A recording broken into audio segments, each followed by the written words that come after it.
Hello guys, എന്നാൽ പിന്നെ രാവിലെ ഒരു ജ്യൂസും ഒരു ഷെയ്ക്കും ഒരു ലൈമും കൂടി ആയിക്കോട്ടെ എന്ന് വെച്ചു. അല്ലെങ്കിൽ നമ്മളങ്ങനെ സൈറ്റ് എത്തിയിട്ടുണ്ട് കേട്ടോ.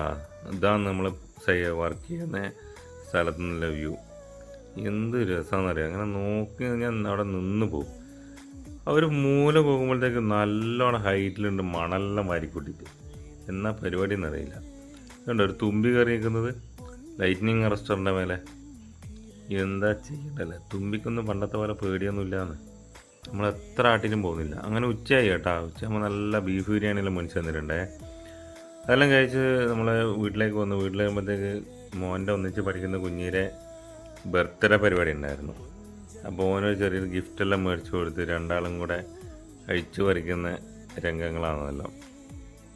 രണ്ടാളും കൂടെ നല്ല കാര്യമായിട്ട് തന്നെ മെനക്കെട്ട് നോക്കുന്നുണ്ട്. അപ്പം രണ്ടാളും കൂടെ ഏകദേശം തീരുമാനങ്ങളാക്കിയിട്ടുണ്ട്. പിന്നെ രണ്ടാൾക്കും അവർക്ക് ഇഷ്ടപ്പെട്ട സാധനങ്ങളെല്ലാം മേടിച്ച് കൊടുത്തത് കേട്ടോ. ഉപകാരപ്പെടുന്നതല്ലാതെ വെറുതെ എന്തെങ്കിലും ടോയ്സ് ഒന്നും മേടിച്ച് കൊടുത്തിട്ട് കാര്യമില്ലല്ലോ. അതിലെല്ലാം 2 ദിവസം ഉണ്ടാവും. പിന്നെ അതിലെല്ലാം കളയൂലേ. അപ്പോൾ അതുകൊണ്ട് അവർക്ക് ഉപകാരപ്പെടുന്ന രീതിയിലുള്ള ഒരു സ്കൂളിലേക്ക് കൊണ്ടുപോകാൻ പറ്റുന്ന ടൈപ്പ് സാധനങ്ങളാണ് മേടിച്ച് കൊടുത്തത്. അപ്പോൾ അവരതിങ്ങനെ ഓരോന്നോരോന്നായിട്ട് കാണിച്ചു കൊടുക്കുകയാണ്. ഇതങ്ങനെ ഇങ്ങനെ മറ്റേത് മറിച്ചതെന്നും പറഞ്ഞിട്ട് എല്ലാം ഇഷ്ടപ്പെട്ടിന് കുഞ്ഞിക്ക്. അപ്പം രണ്ടാളും കൂടെ അങ്ങോട്ടും ഇങ്ങോട്ടും ഓരോരോ കാര്യങ്ങളിങ്ങനെ പറയുന്നു.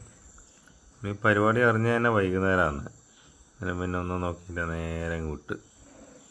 പിന്നെ അവർക്ക് അതെല്ലാം ഒരു സന്തോഷം ആവട്ടെ എന്ന് വെച്ചു. അതാണ് കേട്ടോ നമ്മൾ മേടിച്ചു കൊടുത്ത ഗിഫ്റ്റ്. എല്ലാം ഉണ്ടായതിനകത്ത് സ്കെച്ച് പെന്ന്, കളർ പെൻസില്, നമ്മളെ നോർമൽ പെൻസില്, കട്ടറ്, റബ്ബറ്, എല്ലാ സാധനവും ഉണ്ട്. അപ്പോൾ ഓക്കെ ഗൈസ്.